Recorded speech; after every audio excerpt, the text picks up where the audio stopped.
Right, welcome guys. This is the first episode of the Arsenal Therapy. We thought we would basically make this because we need a bit of therapy, right, guys? Especially with everything Yeah. that's going on at Arsenal, right? So it goes hand in hand. I'm gonna introduce everyone to the panel. Starting with you, Gunner Chef. Go ahead, bro. Yeah, Gunner Chef, been on TikTok for a minute. Passionate Arsenal fan. And yeah, we're here just to talk about the Arsenal Football Club.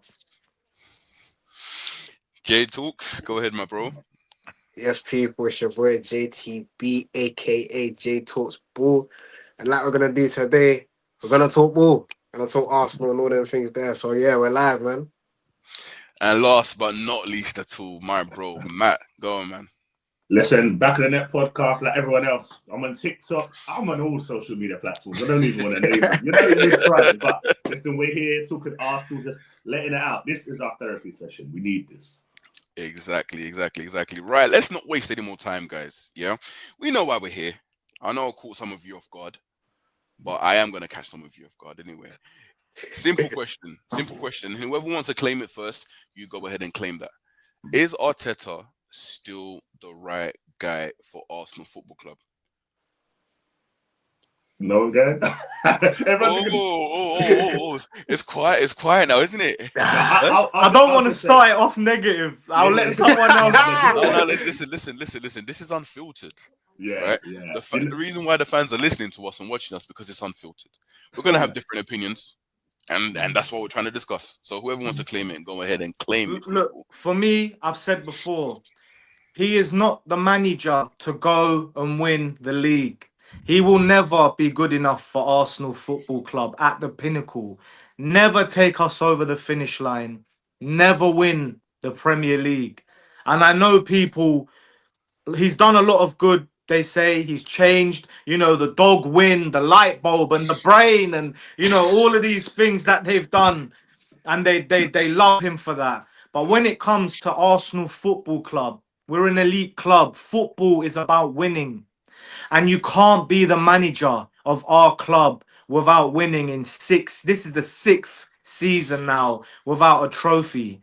And I understand you can't just keep saying, oh, next season, we're going to win the league. Bro, 6 years ago. Do you know what I mean? Now it's coming to a point, and I can feel it, the shift of the fans slightly. They're starting to have enough. They're saying, this is his last chance saloon. He has to win something. Like me, I don't expect him this season just to go and win the league. Because oh wow, you know how I feel, bro. You can't just go and win a league title. In my opinion, a team before gets over the line in a cup. They know what it takes. They learn how to win. They get into that position. After that, they're like, you know what?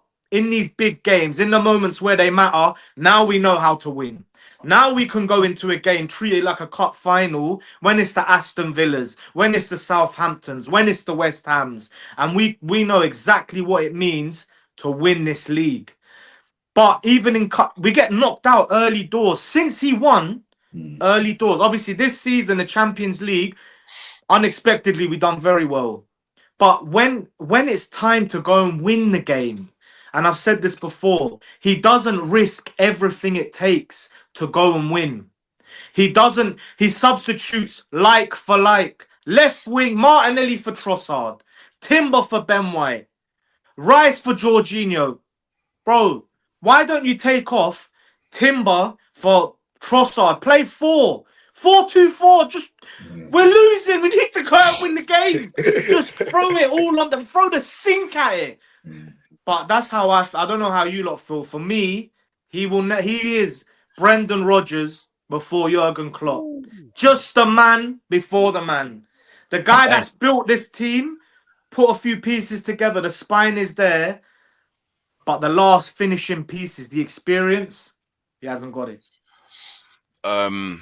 Do you know what? That's a lot to digest there, man. I like that. I like that. Before I go into someone else who wants to claim it after that, I just wanna ask this question, right? Because you said something there that I picked up, and you said Arsenal are an elite club. Are we an elite club?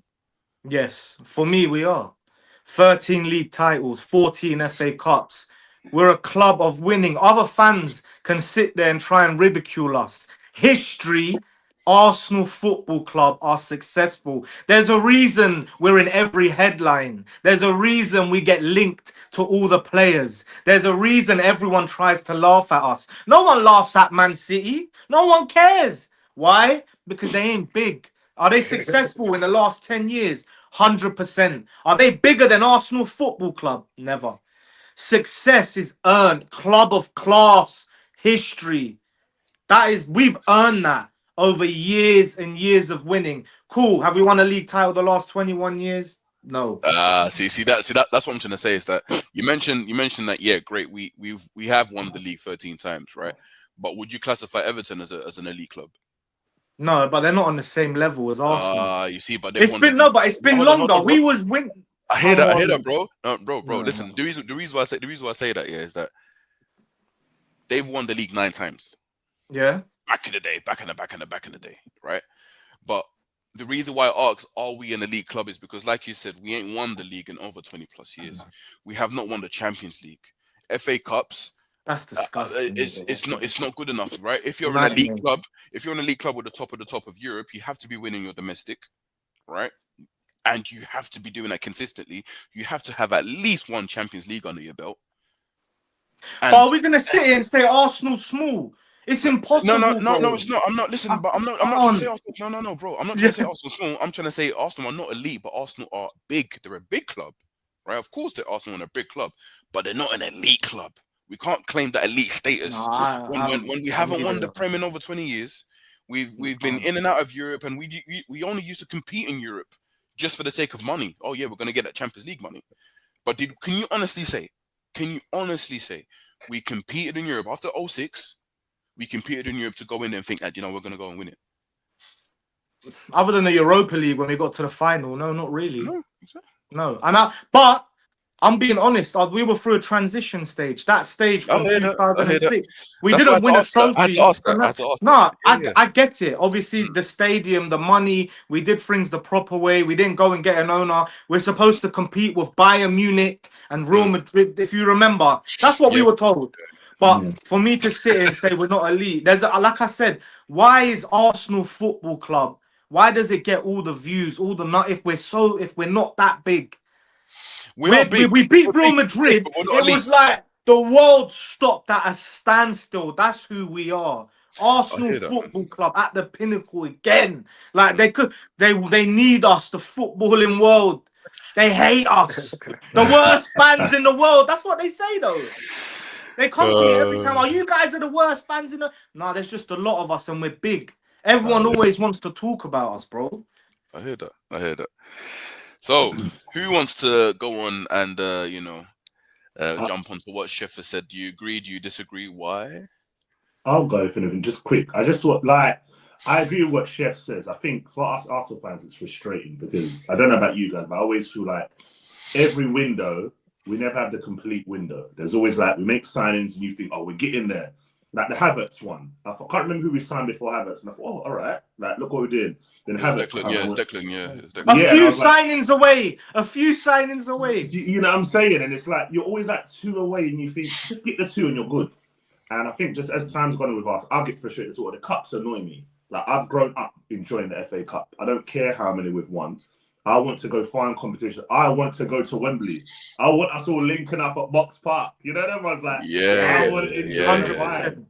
Why am I watching Crystal Palace going and enjoying FA Cup win? And that's one thing I think that Arteta is taking away from us. We're not taking these cups serious. Under Arsene, we were bad at times, but we always did well in them cups. We always got to the final. We all got to, and that's what I appreciate of Arsenal. And I love them days. And now I'm looking at the title going, what, 21 years? Are you dumb? But it's so frustrating because I'm seeing Liverpool.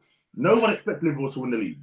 And this guy's come his first season and won it. And then as the season went on, I went, it's just going to be Arsenal. Every team we don't want to win is going to win their trophy. You knew it was going to happen. Tottenham, Crystal Palace, and then you wait for X or TikTok, and people on TikTok were waiting. They were waiting. They were like, "Come on, let's get them." And that's where I agree with Chef. We are big in that aspect of people always talk about us. Mate, Man United lost the cup final. First thing they say is, oh, Ange won it, Arsenal this. Why are you bringing us in? Like, we're not in that fight. You know what I'm saying? And I think that's what happens when we don't win that trophies, the Premier Leagues, the Champions Leagues. And I just think Arteta, it's this season for him. It literally, you know, we had the All or Nothing Netflix. This is the one. There is no excuse. There's none of this. This one's injured. That one's injured. We're not hearing it, bro. You didn't spend money in January. You didn't spend money really the summer before. This is the one where I'm expecting you to go out and if it's Rodrigo, 80 mil, bang. 80 mil Rodrigo, bang, that player there, Sesko or Gyökeres, whoever it's going to be. You've got the money. And if this club even dare trying to spin the block on Ollie Watkins, yeah, and tell me that's my striker signing. I mean, Odomat, right? Is that I think we said it the other day, when you wasn't here. I said based upon Arsenal's historical way of doing transfers, we're getting linked with everyone, and then we end up with a Giroud. Yeah, I'm not trying to. Again, I have to do this for the sake of playing kind of devil's advocate, right? Cool. So imagine we do not get Sesko, and imagine we do not get Gyökeres, because you need to think about this. They're flipping between, right? The guy into Gyökeres, the guy into Sesko is going to get to a point now where it's like, listen, we've had enough, right? Make your decision or not. We're going somewhere else. That might happen, especially again historically how Arsenal have behaved, right? Yeah. So imagine we do. Worst case scenario, we end up with a Ollie Watkins. Yeah, but then that will tell us. That tells us our ambitions. Like we all know if we go and get if we've got a Sesko and we went to Villa and said, you know what, we know Watkins wants to come. PSR, you're struggling. 35, 40 million Watkins. I'm happy with that. Watkins and a Sesko or Gyökeres. I'm happy. Don't just bring me Watkins because you could have done that in January.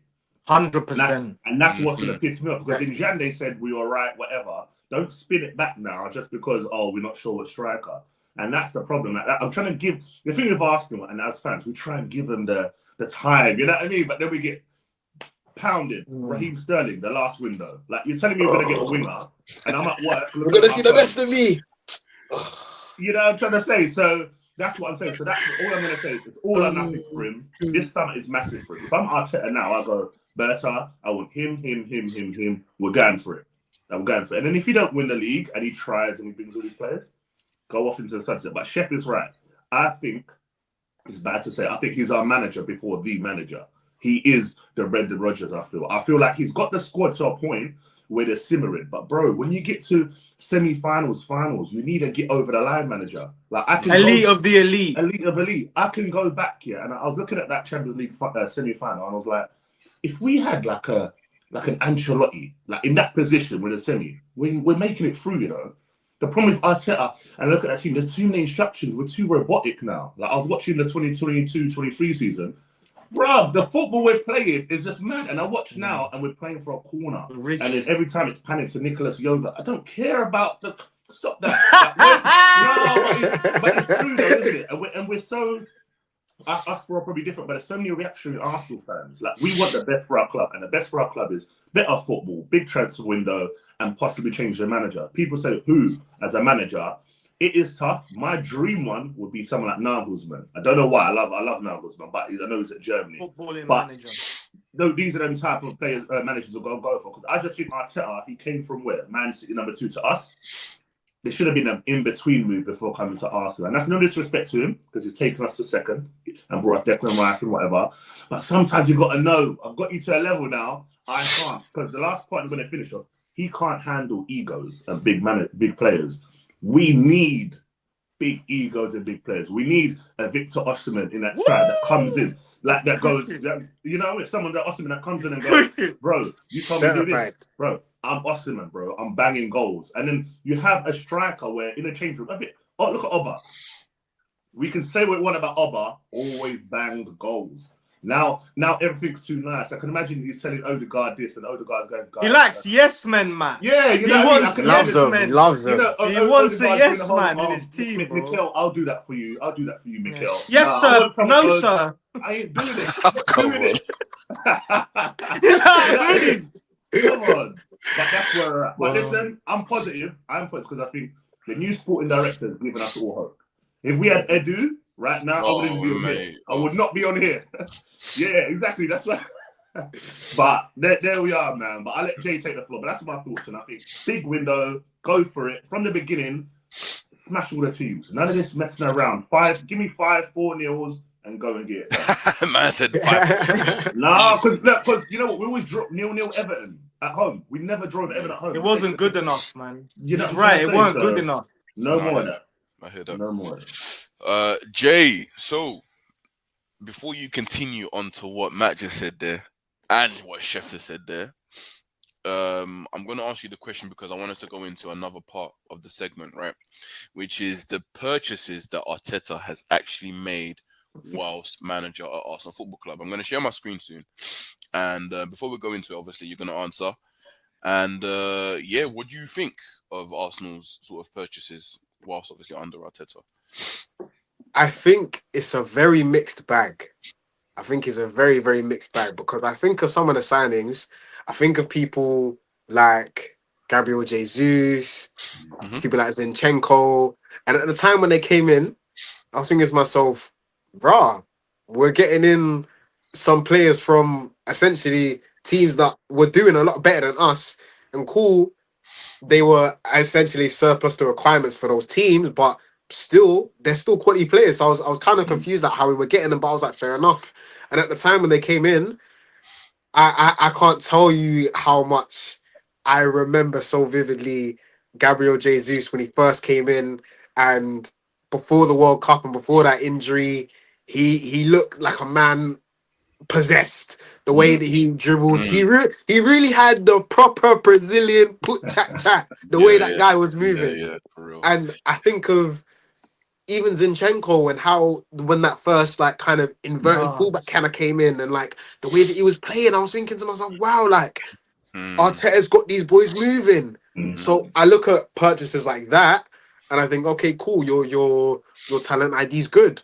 But then in that same breath, I think of signings like someone like Tomiyasu, who He was when good to he's be fair. there, I think that's he's all unfair, right. Jay, though, man. He But when was he's good. there, he's all right. But when I'm not seeing him for a whole year, I'm just there thinking to myself. But then it's like It's more injuries, Jay, though, isn't it? Injuries. it is, and it is. But like we always say, availability is the best ability. And it's like if I'm gonna hold certain managers to certain standards and of the players that they bring in, and it's like, okay, cool. Let's bring up the biggest example being Kai Havertz, right? Now Kai Havertz naturally divides opinion all amongst Arsenal fans. But if we're really gonna talk it straight and we're gonna be honest, he was brought in as a midfielder and he flopped. Yes. He was terrible. Yes.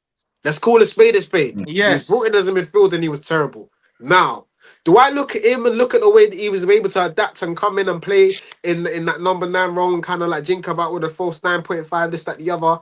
I respect what he did there. But then at the same time, we have to be honest in our perception of it and how we're supposed to see this. That signing didn't do what it was supposed to because he was Thank you. supposed to be in midfield. He was supposed to be in that left 8 role. But then as soon as we played there, like I remember so vividly, consistently we were playing Havertz in the number 9, and then we played against Aston Villa and brought him back into midfield. Shambolic. Rubbish. Shambolic. It genuinely feels like when he's in midfield, it feels like we're playing with 10 men. No, he's right. Like it doesn't work at all. Yeah, he's So when I right. think of him and then the wages that he's on as well, I think things on like 200 plus a week and this, that, the other. I'm like, 275K, I think. exactly. And that's like that's like one of the highest earners that I could, if not the He highest. is. Exactly. And it's like, if that's the signing who is supposed to be your staple signing that shows, okay, cool, yeah, I have faith in this guy. That to me is a bit I have a lot of issues with that. Because I heard that. in where you're supposed to look at it and you're supposed to be able to adapt, and I get that he adapted, he shaped, he molded, but it's like this is the highest earner at our club. That is the highest earner at our club. Someone like Kai Havertz. And I rate him for what he's able to do. And you know what? Going forward, I don't mind someone like Kai Havertz being in the squad, being able to come in. If we get someone like a Gyökeres, a Seshko, this, that, the other, we'll get them both. I don't mind. But if we get someone like that, and Kai Havertz being like that second string. But going into next season, I'm not expecting to see Kai Havertz play a good 2/3 of the season in that 9 role in Can I terms of just like say actually something? being that killer for us. Jay, let me just say one thing, yeah, because this winds me up. This conversation, it gets me angry because what it is yeah, Kai Havertz was supposed to be our statement signing, and we went and we paid £65 million for him and made him our highest earner, and he's a utility player. You're talking about him as a utility man, as a man that can come in, the highest earning player at Arsenal Football Club, who we paid £65 million for, is now going to become a utility man. For me, that's a failure. It's not much more on him as a player. It's more of how we treated him. Because we brought him in to be that man, and he's not. And that's why I know. I don't even want to cut you off, but it's the way that No, signing I do happened hear it. I do hear it. Yeah, he said, yeah. I think you guys are basically saying the same thing. Yeah, Basically. and that's He's because I know questioning. what he's saying. He's I questioning, agree, but it's more he's come in to be that man, and now we're happy for him to be utility. 275k a week. Yeah. Sorry, Jay and Chef, just a quick one regarding that. That's what I said. I said at the time we made that sign, and I went, "This is the sword that this guy is gonna die on," because when I made that sign, and I went, "I hope you know what you're doing," because that has affected so many of our decisions. You do realize we would have had a 9 if it wasn't for him. Like it's the knock-on effect from signing him. But people just think, "Oh yeah, you bidded for him, whatever, we got him." There's so much wrong. You brought him in to replace Xhaka. We all saw that's not the replacement. Like, if he had gone and done Moreno back then, and Moreno didn't pay off, I'd go, do you know what?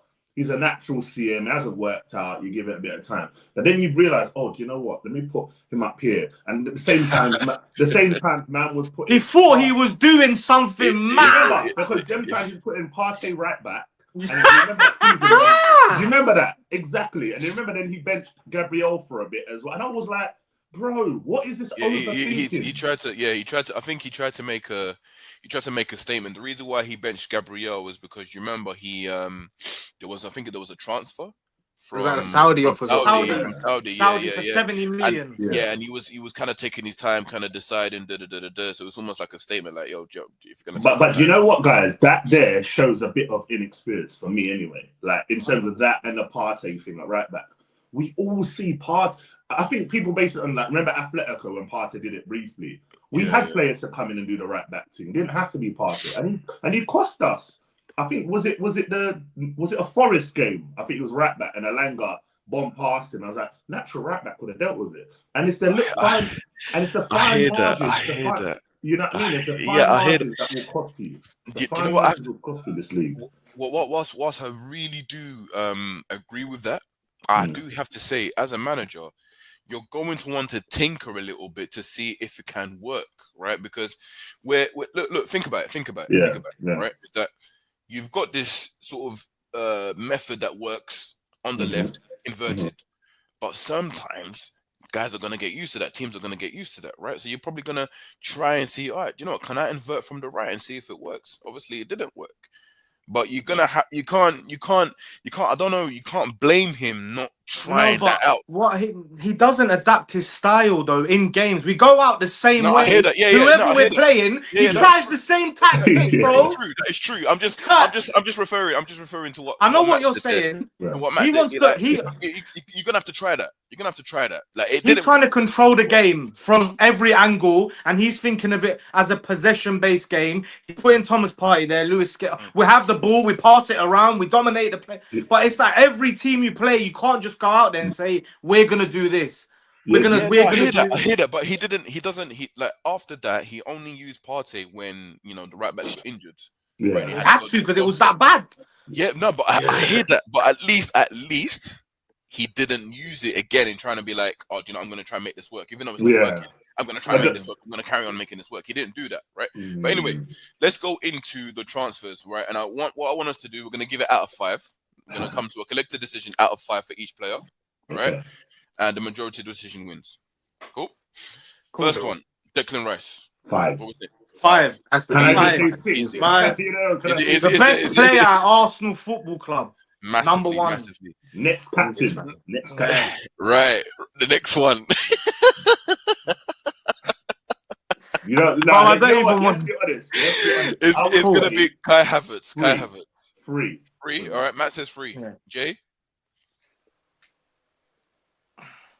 No, okay, no. I'll three. Three is fair. Three is fair. Three Well, is it's fair. five the Jay was worst. thinking, Jay was like, No.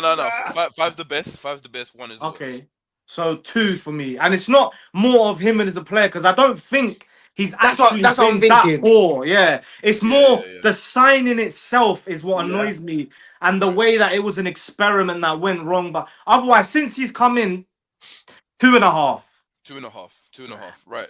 Like, I'll ask this to you guys just very quickly, just have a yes or no. Do you think if we do change from a 4-3-3 into a 4-2-3-1 and put Havertz behind the main striker, do you think that'll work? yeah, No. I think so. You know. I don't Instead think of putting him in the 8, because he was brought into play as an 8, he's not an Yeah. 8. Even from his Leverkusen days, it was never an 8. It was always a 10. And the reason why I kind of rate Havertz is because he makes these runs that you're thinking, how did he get there? He makes these shadow runs that no one really picks up, and that's why he gets most of his goals, to be honest. But Chef was right earlier what he said though when he said about having him in around the squad. I do think with Havertz, it depends on the opposition. I don't think you can play Havertz in that position. But that's variety, right? That's variety. That's so variety. That's what we need. It wouldn't That's work. what we need. Exactly. But if you're playing them teams like, I don't know, Burnley at home, and you need that can work. But City, Liverpool, them opposition, Newcastle, it won't work. But Havertz won't break his back to get things done. He's nonchalant about it. And and that's what it is. Otherwise, technically, he's a gifted footballer. I think all of us watch him enough to know, like, he can't carry the ball and drive past plays people. Too safe. He plays too Yeah, safe. but he'll stop the ball and pass it. Like he's you'll stop the ball and just pass it back. And I'm just like, just I want to see a bit of flair. Do you get it? Yeah. But anyway, I'll say 3 as well. I'll say 3 as well. So we have to agree that's a average signing, right? Mm-hmm. Yeah. Next up, Ben White. Ooh, I'll give him a 4. You know, I'll give him 4. 4. Good signing. I think it's unfair because of his injury as well. We've kind of forgotten about him, but for me, I said this before, Timber is 10 times the player that he is, in my opinion. Attacking wise, no, but one-on-one defender, Timber is one of the best. There's not many better in the world than Timber right now. Yeah, it's true. He is one of the best. But again, like you said, Joseph, Mr. Reliable. 100%. Reliable. Yeah. Up until he got injured, he was Mr. Reliable. Gabriel Jesus. This is a sad one, man. I think it can't. It realistically can't be higher. It can't be higher than 3. I would go 2. I'll be so honest. 2. Like, because as harsh as that is, right? Because I completely agree. And like a point I said earlier, he was a ceiling raiser, and he did his bit in terms of that time. But when I think about it, in like the bigger picture, he has the Arsenal number 9 shirt. You know what I mean? Like, that is our number 9. Like, I hate the fact you said that. Guys, come on. Like, since his knee injury, he has not been the same player. Yeah. No, he hasn't. Let's like. Do you guys remember when he first came to Arsenal? Bro, when he first came, he was moving different. I remember the exact matches. I remember Leicester at home. Yeah, when he dinked it off. Oh, you remember? Crazy. And you know what I used to love about him? Yeah, he used to stay in the 9. Suddenly he's on the left. He's drinking bare man. Bro. He played with the pure boot chat. That was the prime Brazilian. He had it. He finished himself.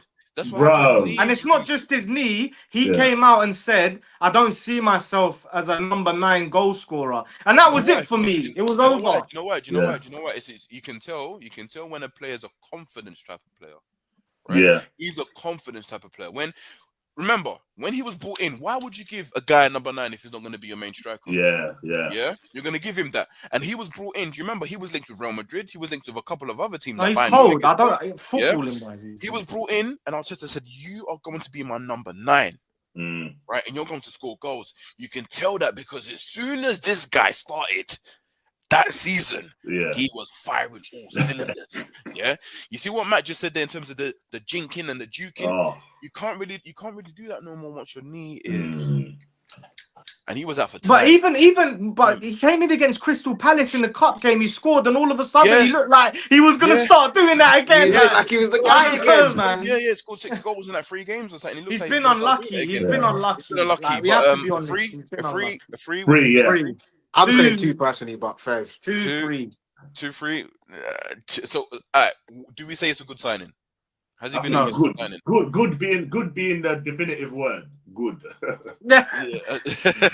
Has he been a useful signing? Well, at the time when we signed him, he got us back into the Champions League, and I'll give him a free for that basis. So it has to be at the time to where we was to what we became. He was the integral part of that. So because it's not like his form just dipped out of nowhere. He got injured. Right, he got injured. Yeah. So 3. He's a good signing. Yeah, 3. Thomas Partey 4. 3. 4. I'd say 4. 3. No, yeah. If Gabriel Jesus is this is why I would have given Gabriel Jesus a 2, because Partey could have got a 3 for me and that would have been fine. So I can't go. Give him Partey the same rating. He's missed too many games, Jay. And someone's like Ben White doesn't seem right to me. Yeah. He's missed 2 years of football. But he missed games. Last season, he did his one. He was there. He was a lot more consistent last season. Even though when he played right back, he was a bit of a honker. But besides that, like so many games, you get a run of like 5 games out of him. Like 10, 15 games last year, you know. And we almost won the league without him. Rice was the 6, and we looked better with Trossard in that gap, like little 8 position. That's when we were playing the football. You know, the only thing I want to say about Thomas Partey, that I feel like he has brought something to the team. And if you remember when he first came, we played him as the sole DM, remember? And we played everyone ahead of him. But the thing with him, he has the moments where, like, and you know what? I'm not going to say the moment. All Arsenal fans know what I'm talking about. Yeah, man. Yeah. When he dropped. Just like the yellow. Like, what are you doing? Like, and that's what I'm saying. That tells me there's something's wrong here. You know what I mean? Like, so he has them moments in him. So, like Jay said, because we've given Jesus the 3, we've got to give Partey a bit more. Partey can't be the same number as Jesus for me. 3.1. I said 3.1, but not even a 3.5. No. But again, good signing. Yeah, you still say he's a good signing. You still say he's a good signing. It's just how you rate him compared when he plays, his passing in between the lines is unbelievable.